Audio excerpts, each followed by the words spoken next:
वाले हैं। फिरोजपुर से। आपने अपनी गवाही में बताया कि पिछले 12 साल से आप पर दुष्ट आत्मा के अटैक होते थे। तो आप अपनी गवाही को खुल के बताएं इन लोगों को कि जब आप पर दुष्ट आत्मा के अटैक होते थे तो आपको किन किन दिक्कतों का सामना करना पड़ता था।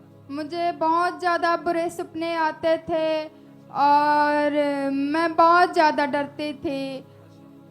और आपने बताया कि आपको खुली आंखों से दुष्ट आत्मा दिखाई देती हाँ थी। जी, मुझे ना मुर्दों के सपने आते थे और मुर्दे दिखाई देते थे और मुझे बहुत ज़्यादा सांपों के भी सपने आते थे। मैं बहुत ज़्यादा डरती थी और खुली आंखों से मुझे दुष्ट आत्मा दिखाई देती थी। मैं दुष्ट आत्मा को खुली आंखों से देख सकती थी और मैं बहुत ज़्यादा डरती थी। मुझे ऐसे लगता था कोई मेरे पीछे चल रहा है। मैं बिल्कुल अकेली नहीं रह पाती थी, बिल्कुल अकेली सो भी नहीं पाती थी, जैसे कि मंजी पे अकेले बिल्कुल नहीं सोती थी। और आपने बताया इन दुष्ट आत्मा के अटैक्स के कारण आपने 2 बार सुसाइड करने की भी कोशिश की। हाँ जी, मतलब कि मैं बहुत ज्यादा डरती थी ना, तो मैं सो नहीं पाती थी अकेली।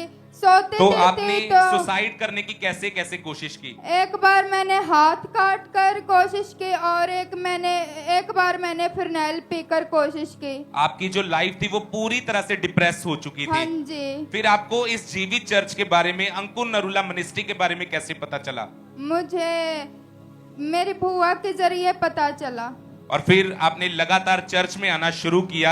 हाँ जी। और प्रेयर माउंटेन्स की आप मीटिंग्स को सुनते थे। हाँ जी। और इस बहन ने लगातार प्रेयर माउंटेन्स की मीटिंग्स को सुनना शुरू किया, इस जीवित चर्च के साथ लगातार जुड़े रहे। और जब परमेश्वर के दास ने इस बहन के ऊपर ले हैंड प्रार्थना की,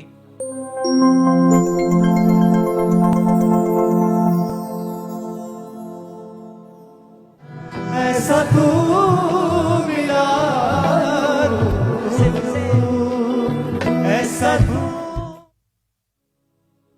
सिस्टर आप बताएं, जैसे ही आपने इस ले हैंड प्रार्थना को अपने लिए रिसीव किया तो आपकी लाइफ में क्या चेंज आया। मुझे लेहैंड करते ही मेरे शरीर में गर्माहट महसूस हुई और लेहैंड के बाद बिल्कुल डर नहीं लगता है। मैं अकेली सो भी लेती हूँ और कोई बुरे सपने नहीं आते हैं, कोई गंदे सपने नहीं आते हैं, और कोई अब डर आप नहीं उस लगता दुष्ट आत्मा है। के अटैक से पूरी तरह से आजाद हो चुके हैं। पूरी तरह से आजाद हूँ।